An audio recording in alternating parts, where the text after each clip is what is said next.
नमस्कार, मैं हूं पीस पाठ की रूप। आप देख रहे हैं हमारा विशेष कार्यक्रम सितारे हमारे। आप सभी दर्शकों का इस कार्यक्रम में स्वागत है। दोस्तों, आज हम बात करेंगे आज के पंचांग के व्रत त्योहार की, साथ ही हम आपको आपका राशिफल भी बताएंगे। इसके अलावा हम चर्चा करेंगे शुचिनाम श्रीमतांगे है योग भ्रष्ट प्रजायते मतलब पवित्र घरों में, पवित्र परिवार में पवित्र आत्मा का जन्म होता है। सवाल यह है कि यदि आपके घर में अशांति हो तो इसके क्या मायने होने चाहिए और कैसे इससे मुक्ति पा सकते हैं, इस पर विस्तार से चर्चा होगी। इसके अलावा आपके फ़ोन कॉल्स होंगे, आप सीधे फ़ोन करके अपने प्रश्न पूछ सकते हैं। हमारा फ़ोन नंबर है 07714008777। अब से आधे घंटे तक लगातार ये फ़ोन लाइन खुली रहेगी और हमें आपके फ़ोन का इंतजार रहेगा। तो चलिए कार्यक्रम की शुरुआत करते ही जानते हैं आज का पंचांग। आज शुभ संवत 2077 शक 1942 सूर्य दक्षिणायन का पौष महीने के कृष्ण पक्ष की तृतीया तिथि और दिन शनिवार। तृतीया दिन को 9:11 तक, आश्लेषा नक्षत्र रात्रि को 8:17 तक। आज चंद्रमा कर्क राशि में होंगे। आज का राहु काल 9:25 से 10:46 तक होगा। तो दोस्तों, ये तो था पंचांग और अब बात करते हैं पितृदोषों की। कहते हैं पुन्नामनो नरकाद अस्मत् पितरम त्रायते सुतः, जो बार बार उत्पन्न होने वाले नरकों से अपने पितरों को बचाए उसका नाम पुत्र है। इसका मतलब पितरों की शांति या पितरों की मुक्ति पुत्रों पर कर्ज होता है। ऐसे कहते हैं कि सूतकंच निवर्तेत सपिंडी करणम विना तस्मात् पुत्रस्य कर्तव्यम सूतकांते सपिंडरम। यदि घर में किसी पितर की अकाल मृत्यु हुई हो और उसकी मुक्ति ना हुई हो तो घर में हमेशा अशांति बनी रहती है। हमेशा ग्रह दोष या फिर रोग का दोष बना रहता है। घर में अनेक प्रकार की विखंडता आती है, अनेक प्रकार की असफलताएं आती हैं, रोगों से पीछा नहीं छूटता, घर में अशांति हमेशा बनी रहती है। आपके कितने भी प्रकार के प्रयासों से जब आपको कल्याण नहीं मिलता तो ऐसी स्थिति में आपको क्या करना चाहिए? तब आपको चाहिए कि आप अपनी जन्म कुंडली को दिखावें और आपकी कुंडली में यह देखें कि कहीं शनि राहु जैसे पाप ग्रहों से आक्रांत न हो। बृहस्पति, सूर्य और चंद्रमा, ये 4 ग्रह राहु जैसे पाप ग्रहों से आक्रांत न हो।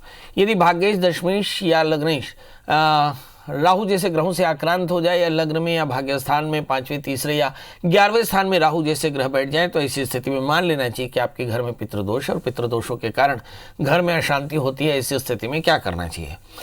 धर्म सिंधु के पेज नंबर 222-223 में लिखा इस प्रकार, गर्भाधान करके गर्भ की उत्पत्ति न हुए, संतान मृत्यु को प्राप्त हो जावे या लगातार कष्ट बने रहे तो फिर क्या करना चाहिए?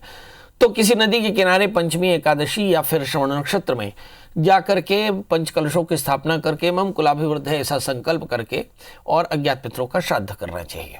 अज्ञात पितरों का श्राद्ध एक उद्दिष्ट श्राद्ध होता है जिसमें माना जाता है कि इस प्रकार घर में अगर किसी के अकाल मृत्यु हो तो उसकी मुक्ति के लिए प्रयास किए जाते हैं। ये एक तरह का प्रायश्चित श्राद्ध है। ये श्रवण नक्षत्र में पंचमी या एकादशी में किसी नदी के किनारे किसी देवता के मंदिर में कराया जाता है। इसे एकोदिष्ट श्राद्ध करने से, रुद्राभिषेक करने से, सर्प श्राद्ध करने से कष्टों की निवृत्ति होती है। सर्प श्राद्ध क्या है? कहते हैं कि सर्प हमारे डोनर योनि के लोग हैं। मतलब माना गया कि जो चलने वाली जो योनियां हैं उसमें सबसे पहली योनि थी सर्प।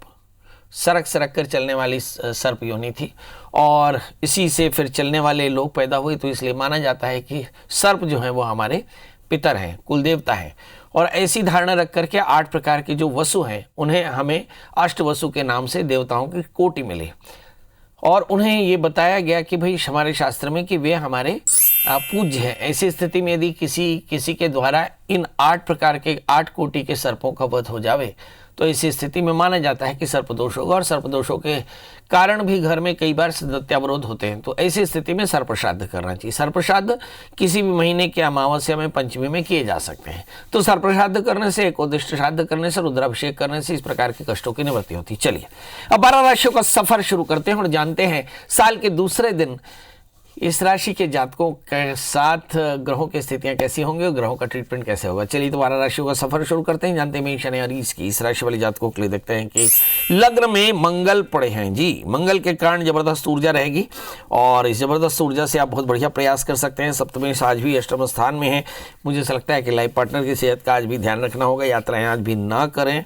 भाग्य स्थान में सूर्य बुध पड़े हैं। नए तरह के कामों की शुरुआत हो सकती है। दशम स्थान में बृहस्पति। नए तरह के योजनाएं बन सकती हैं। प्रमोशन या कुछ तरक्की की योजनाओं में प्रयास कर सकते हैं। चौथे स्थान में चंद्रमा, पारिवारिक कलह की संभावनाएं भी बन सकती हैं, इसलिए पारिवारिक कलह में उलझे नहीं।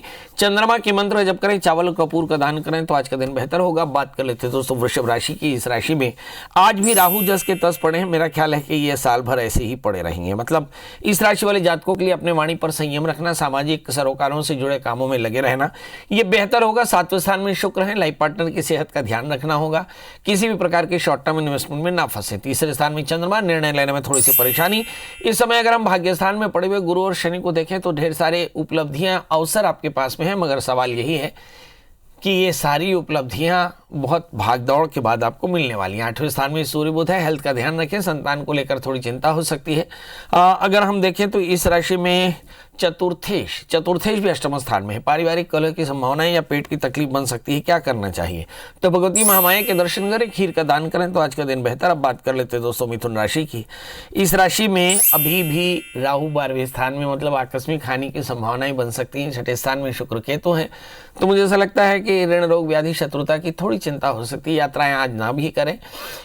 इस समय शुक्र पंचमी शुक्र छठे स्थान में, संतान को लेकर थोड़ी चिंता, मगर दोस्त आपके बहुत अच्छे होंगे क्योंकि लग्न 7वें स्थान में, 8वें स्थान में गुरु शनि, बेवजह की बातों से बचना होगा, अवसरों को ग्रैब करना होगा। इस समय इस राशि वाले जातकों के लिए करना क्या चाहिए?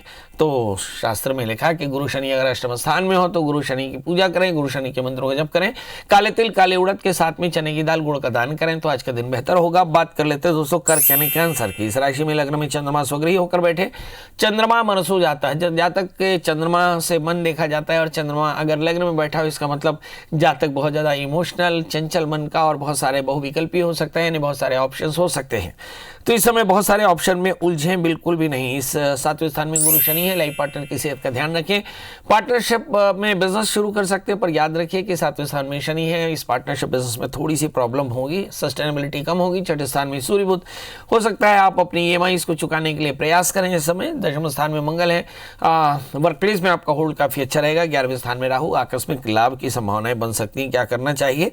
भगवान शिव का पूजन करें, शिव मंत्र का जप करें और काले तिल काले उड़द का दान करें तो आज का दिन बेहतर। अब बात कर लेते हैं दोस्तों सिंह राशि की। इस राशि में हम देखते हैं कि लग्नेश धरस्थान में बैठे बुध के साथ में, तो इस राशि में हम देखते हैं कि 5वें स्थान में सूर्य बुध है, यानी संतान को लेकर के थोड़ी चिंता होगी, मगर अच्छी खबरें मिल सकती हैं। गुरु शनि छठे स्थान में, लाइफ पार्टनर की सेहत का ध्यान, कमर का दर्द हो सकता है। इस समय अगर हम भाग्य स्थान में पड़े मंगल को देखें तो ढेर सारे अवसर हैं। दशम स्थान में राहु है, वर्क प्लेस में ज्यादा ध्यान देने की जरूरत पड़ेगी। चौथे स्थान में शुक्र केतु, वाहन खरीदने के योग दिखाई पड़ते हैं। इस समय 12वें स्थान में चंद्रमा, नींद की परेशानी हो सकती है, क्या करना चाहिए? सूर्य के मंत्रों का जप करें, भगवान सूर्य को अर्घ्य दें, आदित्य हृदय स्तोत्र का पाठ करें, पंजीरी का दान करें तो आज का दिन बेहतर होगा। बात कर लेते हैं दोस्तों कन्या राशि की। इस राशि में हम देखते हैं कि क्या लग्नेश इस समय बैठे चौथे स्थान में, यानी भूमि वाहन मकान के योग प्रबल। तीसरे स्थान में शुक्र केतु, मुझे लगता है अतिशय महत्वाकांक्षा बेहतर नहीं। भाग्य स्थान में राहु, लगातार उलझने बनी रहेंगी। 11वें स्थान में चंद्रमा, लाभ की स्थिति दिखाई पड़ती है। अगर हम इस समय सप्तमेश देखें कि सप्तमेश बृहस्पति 5वें स्थान में बैठे हैं, मतलब लाइफ पार्टनर के साथ थोड़े से कॉन्फ्लिक्ट की संभावना है। कुल मिला के करना क्या चाहिए? तो बृहस्पति के मंत्रों का जप करें, मीठे फलों का दान करें तो आज का दिन बेहतर होगा। तो दोस्तों साल के दूसरे दिन ये था मेष से लेकर कन्या काल, अभी बाकी है तुला से लेकर मीन काल। आपके प्रश्नों का जवाब अब बात कर लेते हैं तुला यानी लिब्रा की। जी, इस राशि में हम देखें कि लग्ने शुक्र हैं और लग्ने शुक्र इस समय धन राशि में बैठे, यानी धन स्थान में बैठे, मतलब इस राशि में लाभ के योग है। अष्टम स्थान में राहु, बेवजह के वादों से अपने आप को बचाना पड़ेगा। तुला राशि में इन दिनों में व्यवधान बहुत हो सकते हैं क्योंकि 8वें स्थान में राहु पड़े हैं और लग्नेश धन स्थान में पड़े थे। मुझे लगता है फाइनेंस का क्रंच हो सकता है। चौथे स्थान में गुरु शनि, आहार का संयम रखें, यानी पेट की तकलीफ हो सकती है। 7वें स्थान में मंगल पड़े हैं, अच्छे दोस्त मिलेंगे। 8वें स्थान में राहु पड़े हैं, बेवजह के वादों से बचना होगा। दशम स्थान में चंद्रमा, बड़ों का आशीष और बुजुर्गों की कृपा, बॉसेस की कृपा आपके लिए हासिल होगी। तीसरे स्थान में सूर्य बुध है, आपकी मेंटल कंडीशन यानी आत्मविश्वास काफी अच्छा है, यानी लगातार प्रयासों से आपको फायदा होगा। करना क्या चाहिए? ऐसे लिखा कि स्वाश्रितम रक्षणं करोति अमाया इति, अपने महामाया के दर्शन करें और दुर्गा सप्तशती का या दुर्गा स्तुति का पाठ करें, खीर का दान करें तो आज का दिन बेहतर। अब बात कर लेते हैं दोस्तों वृश्चिक राशि की। इस राशि में देखते हैं कि ग्रहों की स्थितियां कैसी। लग्न में शुक्र केतु हैं। सप्तमेश अगर लग्न में बैठे हो तो अच्छे दोस्त भी हो सकते हैं, भी इसलिए क्योंकि 7वें स्थान में राहु है। कुछ चापलूस मित्र भी होंगे और ऐसा होगा ही। हाँ, यदि आप में योग्यता होगी तो आपके आसपास में कुछ अनुभवी लोग जरूर होंगे। दूसरे स्थान में सूर्य बुध, संपत्ति के योग बेहतर हैं। तीसरे स्थान में गुरु शनि, योजनाएं और इमोशंस आपके पास में बहुत बढ़िया हैं। छठे स्थान में मंगल, बहुत अच्छी एनर्जी लेवल है। सातवें स्थान में राहु, चापलूसों से बचकर रहना चाहिए। इस समय भाग्य स्थान में चंद्रमा पड़े हैं, तो बहुत सारे अवसर आपको मिलने वाले हैं। इस राशि वाले जातकों के लिए सलाह क्या है? नंबर 1, चापलूस मित्रों से बचकर रहें। राहु के मंत्रों का जप करें, भगवान शिव का पूजन करें और धतूरे का फूल भगवान शिव के मंदिर में चढ़ाएं तो आज का दिन बेहतर होगा। बात कर लेते हैं दोस्तों धनु राशि की। इस राशि में हम देखते हैं कि लग्नेश धन स्थान में बैठे हैं। लग्न में सूर्य बुध, बहुत बढ़िया कॉन्फिडेंस लेवल है। और हम देखें कि इस समय 5वें स्थान में मंगल पड़े हैं, तो संतान को लेकर बेहतर कर पाएंगे। छठे स्थान में राहु, अज्ञात भय से आप पीड़ित होंगे। इस समय भगवान शिव की आराधना बेहतर होगी। भाग्य स्थान में पड़े हुए चंद्रमा जो बताते हैं कि बेवजह की बातों से बचना होगा। अष्टम स्थान में चंद्रमा पड़े हैं और 12वें स्थान में शुक्र केतु हैं। लाभ की स्थिति हो सकती पर यात्राओं से लाभ नहीं है। यात्रा बिल्कुल ना करें। क्या करें जिससे आज का दिन बेहतर हो? करें छोटा सा उपाय। नंबर 1, हनुमान जी का दर्शन करें, हनुमान चालीसा का पाठ करें, मसूर की दाल गुड़ का दान करें तो आज का दिन बेहतर होगा। बात कर लेते हैं दोस्तों मकर यानी कैप्रिकॉर्न्स की। इस राशि में हम देखते हैं कि लग्न में गुरु के साथ में शनि है। ऐसा बोलते हैं Jupiter makes man the custodian of the दस मनी। तो जो बच्चे एजुकेशन में या सेल्स में, मार्केटिंग में या कंसल्टेंसी में है उन्हें काफ़ी फायदा हो सकता है। 12वें स्थान में सूर्य बुध है, आंखों की परेशानी हो सकती है। अवसरों के चूक जाने से परेशानी, बड़े स्थान परिवर्तन के योग, लाभ की स्थिति, अवसर आपको ढेर सारे मिलेंगे। 5वें स्थान में राहु, संतान की सेहत को लेकर थोड़ी चिंता हो सकती है। इस समय 4थे स्थान में मंगल, सामाजिक प्रतिष्ठा बढ़िया होगी। 7वें स्थान में चंद्रमा, कुछ लोगों की लव लाइफ की शुरुआत हो सकती है। इस राशि में करना क्या चाहिए? तो लिखा भाई कि इस राशि में भगवान शनिश्चर का मंत्र जप करें, काले तिल काले उड़द का दान करें, भगवान शिव का अभिषेक करें तो आज का दिन बेहतर। अब बात कर लेते हैं दोस्तों कुंभ यानी एक्वेरियस की। इस राशि में लग्न शनि 12वें स्थान में, 11वें स्थान में सूर्य बुध, तो मेंटल कंडीशन बहुत अच्छी है, मतलब कॉन्फिडेंस लेवल काफ़ी अच्छा है। तो इस राशि में हम देखते हैं कि कॉन्फिडेंस का सही इस्तेमाल करें, मतलब पुरुषार्थ आपके पास बहुत बेहतर है।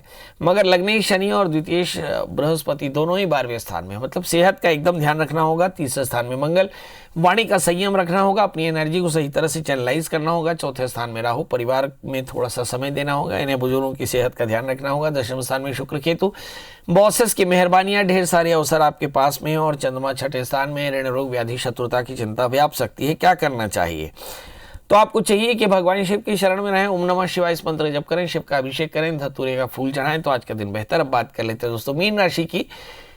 इस राशि को हम लगातार बेहतर स्थिति में देख रहे हैं। लग्नेश 11वें स्थान में है, अवसर आपके पास में है। इस तरह का राजयोग होता है क्योंकि दशमेश 11वें स्थान में, भाग्य स्थान 10वें स्थान में पड़े हुए सूर्य बुध, वर्क प्लेस में भी होल्ड काफ़ी अच्छा है। भाग्य स्थान में पड़े हुए शुक्र और केतु, यात्राएं हो सकती हैं, कुछ बड़े अवसर मिल सकते हैं, दोस्तों का साथ मिलेगा। इस समय 3रे स्थान में राहु, बहुत ज़्यादा क्रिएटिव होंगे मगर डायवर्जन्स काफ़ी ज़्यादा हो सकते हैं। 5वें स्थान में चंद्रमा, संतान को लेकर कुछ अच्छी बड़ी खबर मिल सकती है। क्या करना चाहिए? बृहस्पति के मंत्र का जप करें, मीठे फलों का दान करें तो आज का दिन बेहतर होगा। तो दोस्तों ये तो था मेष से लेकर के मीन का हाल। अब आज हम चर्चा कर रहे थे कि पितृदोषों के कारण थोड़ी परेशानी होती है, तो पितृदोषों का शमन कराने के लिए एकोदिष्ट श्राद्ध करना चाहिए। चलिए अब हमारे साथ कॉलर जुड़ चुके हैं कविता जी। कविता जी आपका बहुत बहुत स्वागत है, बताइए क्या जानना चाहते हैं? नमस्ते पंडित जी। नमस्ते। मेरा नाम कविता है। मेरा जन्म तिथि थोड़ा जोर से बोलिए कविता जी। मेरा नाम कविता है। मेरी जन्म तिथि है 22/11/1983। समय सुबह 4:05, स्थान जबलपुर मध्य प्रदेश। गुरुजी मैं बहुत समय से सरकारी नौकरी के लिए ट्राई कर रही हूँ। मेरी सरकारी नौकरी का नहीं हो पा रहा है और मेरा विवाह भी नहीं हो पा रहा है। तो मुझे ये जानना है कि मेरी किस्मत में सरकारी नौकरी है कि नहीं है, तो कब तक, और शादी कब तक है, और उसके बाद का जीवन कैसा रहेगा? बहुत सारे प्रश्न हैं और बहुत सारे प्रश्नों का बहुत सारा जवाब भी देना पड़ेगा जी। चलिए देखते हैं कितने प्रश्नों का जवाब दिया जा सकता है। लगता है कि आपकी कुंडली में कर्रा ग्रह दोष है क्योंकि कंप्यूटर भी हैंग हो गया। चलिए आपका जन्म लग्न तुला है और आपकी जो राशि है वो वृषभ है। सप्तमेश मंगल 12वें स्थान में, यानी विवाह में बाधा दिखाई पड़ती है। 8वें स्थान में चंद्रमा के साथ में राहु है, मतलब करियर में भी बाधा दिखाई पड़ती है। तो बड़ा प्रश्न है करना क्या चाहिए? क्या करियर में कभी आपको फ़ायदा होगा? निश्चित तौर पर फ़ायदा होगा।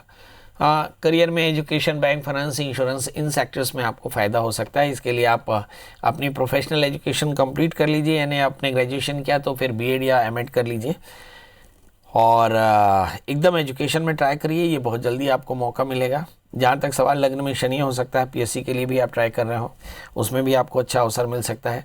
बड़ा प्रश्न है कि व्यवधान क्यों है? ये व्यवधानों का कारण है आपके 8वें स्थान में चंद्रमा राहु। चंद्रमा राहु के कारण चित्त की एकाग्रता नहीं हो पाती और बड़ी सफलताएं नहीं मिल पाती। शुक्र की अंतर्दशाएं चलिए, आप लगातार काफ़ी तनाव में रहे। चंद्रमा का अंतर चल रहा है, गुरु में चंद्रमा का अंतर, जिसके चलते आमतौर पे थोड़ा तनाव ज़्यादा रहता है और चंद्रमा चूंकि 8वें स्थान में है, पेट की तकलीफ, काम को लेकर चिंताएं हो सकती हैं। अब बड़ा प्रश्न है कुल मिलाकर समाधान क्या है? तो पहला समाधान तो यह है कि शादी करनी चाहिए, क्योंकि समय के रहते आपकी शादी हो जाएगी तो दूसरी इतर चीज़ें ठीक हो जाएंगी। तो शादी के लिए आपको चाहिए कि मंगल का व्रत करें, नमक तेल का त्याग करें, शादी से पहले कुंभ विवाह कराएं नांदीमुख श्राद्ध के साथ में। जबलपुर में बड़े अच्छे पंडित हैं। जब चंद्रमा राहु अनुकूल हो, चंद्रमा तारा अनुकूल हो, तो ऐसी स्थिति में आप एक कुंभ विवाह करा लें नांदीमुख श्राद्ध के साथ में। दूसरा, करियर के लिए आपको चाहिए कि एक 4 कैरेट का ओपल और 4 कैरेट का ओनेक्स पन्ना धारण करें और साथ में मुझे ऐसा लगता है कि नित्य दत्तात्रेय कवच का पाठ करें, भगवान शिव का पूजन करते रहें। ऐसा 1 वर्ष तक का व्रत करेंगे, संकल्प करेंगे तो शादी और करियर दोनों ही आपको हासिल हो जाएगा। याद रखें कि आपके 12वें स्थान में मंगल और 8वें स्थान में चंद्रमा के कारण ये परेशानी हो रही है। जी, हमारे साथ विनोद कुमार जी जुड़ चुके हैं। विनोद जी, आपका बहुत बहुत स्वागत है। बताइए क्या जानना चाहते हैं? गुरुजी हाथ जोड़ के सबसे पहले आपको बहुत चमन हैप्पी न्यू ईयर। गुरुजी, मैंने बहुत कल कोशिश किया, आपका कॉल मेरे से बात पर कॉल नहीं लगी। विनोद जी, सबसे पहले तो आप हमारे दर्शकों को ये बताइए कि आपकी कॉल फ्रिक्वेंटली लग कैसे जाती है? गुरुजी, मैं तो सिर्फ आपको 8 बजे से याद करना शुरू कर देता हूँ कि मेरी कॉल के लिए मेरी गुरुजी से बात होगी तो मेरा तो बस सब कुछ सफल है, सब कुछ बल्ले बल्ले है। मैं गुरुजी आज आपको बताऊंगा कि मैं आपसे जब से जुड़ा हूँ, अब मैंने बेटी की शादी करनी थी, उससे पहले आप आगे मैंने जमीन भी ले ली, मकान भी बनाना वो किया। आपने बोला 5 तारीख को ही आपका लोन का 5 नवंबर को, मेरा 5 नवंबर से ही काम शुरू हुआ गुरुजी।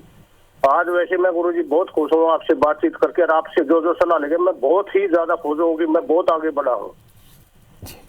बताइए आज कैसे याद किया आपने?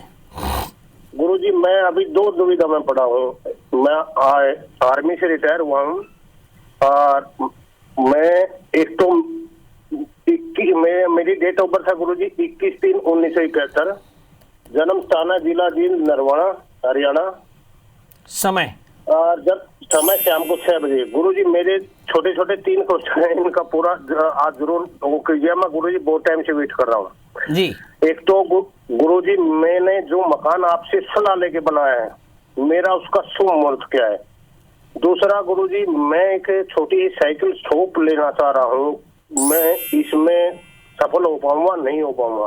तीसरा गुरुजी, मैं आर्मी की ही कैंटीन में टेम्परेरी ड्यूटी कर रहा हूँ, क्या इसमें मैं कब तक स्थायी हो पाऊंगा? आपने नवंबर के आसपास बोला था, लेकिन अभी तक गुरुजी कुछ हुआ नहीं। चलिए आइए देखते हैं शुभ मुहूर्त कब होगा। पहला प्रश्न बोलते हैं कि जब मकर संक्रांति हो जाए, यानी जब सूर्य उत्तरायण का हो जाए तो शुभ मुहूर्त होता है। तो मेरा ख्याल है 18 जनवरी का मुहूर्त शुभ होगा। नंबर 2, आपके लिए कैंटीन का जो काम है वो कैसे बेहतर हो जाएगा? तो मुझे ऐसा लगता है कि बृहस्पति धनस्थान में है, 6 अप्रैल के आसपास में आपको बेहतर अवसर मिलेगा और यहीं से आपका काम बढ़िया हो जाएगा और इस समय के बाद में आपकी परिस्थितियां और भी बेहतर हो जाएंगी। मतलब आने वाला समय बढ़िया है। आप मंगल का व्रत करें, नमक तेल का त्याग करें, मंगल स्तोत्र का पाठ करते रहें तो चीज़ें बेहतर होंगी। चलिए अब हम अपने दर्शकों से विदा लें, मगर उससे पहले अंतिम कॉल नेहा जी का। नेहा जी, आपका बहुत बहुत स्वागत है। बताइए क्या जानना चाहती हैं? पंडित जी, लड़के उसका नाम है पूजा और उसकी डेट ऑफ बर्थ 21/8/95। एक बार धीरे धीरे बोलिए। तारीख? लड़की का नाम है पूजा और 21/8/95। 21/8? हाँ, 95। समय? शाम का 7:05। जन्म स्थान? वाशिम, महाराष्ट्र। मुझे पूछना है पंडित जी कि लड़की स्वभाव में कैसी है और आगे शादी के बाद क्या इसका करियर कैसा रहेगा, क्या करेगी? ये आपकी बेटी है? नहीं, ये रिश्ता आया है लड़के के लिए, तो इसका ये जानना था कि लड़के के लिए रिश्ता आया। ये बहुत बढ़िया प्रश्न आपने किया कि लड़की का स्वभाव कैसा है। इस बच्ची का जन्म लग्न कुंभ है और इसकी जो राशि है वो मिथुन है, लग्न में शनि है, बहुत जस्टिफाइड है। तीसरे स्थान में केतु है, बहुत इंटेलिजेंट है। दशम स्थान में बृहस्पति एकदम प्रोफेशनल है। भाग्य स्थान में राहु है, बहुत संघर्षशील है। सातवें स्थान में सूर्य बुध शुक्र है। मुझे ऐसा लगता है कि ये एक अच्छी लाइफ पार्टनर होगी। तृतीयेश मंगल 8वें स्थान में है। मुझे ऐसा लगता है थोड़ा सा गुस्सा हो सकता है, मतलब कुल मिलाकर के चीज़ें अच्छी हैं। और यदि आप शादी करना चाहें तो बहुत अच्छा समय है। 6 अप्रैल के बाद में जब बृहस्पति इनका भाग्य स्थान में जाएगा तो आप एकदम शादी कर सकते हैं। मतलब 6 अप्रैल के बाद इनका समय काफ़ी अच्छा है, कोशिश करें तब काफ़ी अच्छा होगा। मगर शादी करें तो शादी से पहले इस बच्ची का नांदीमुख शादी के साथ में कुंभ विवाह कराना बिल्कुल न भूलें, क्योंकि मंगल 8वें स्थान में, मंगल तृतीय शुक्र अष्टम स्थान में। तो चलिए अब हम अपने सभी दर्शकों से विदा लेते हैं इस वादे के साथ कि कल हम फिर हाजिर होंगे आपकी तकदीर का हाल लेकर। तब तक मुझे दी इजाजत, नमस्कार।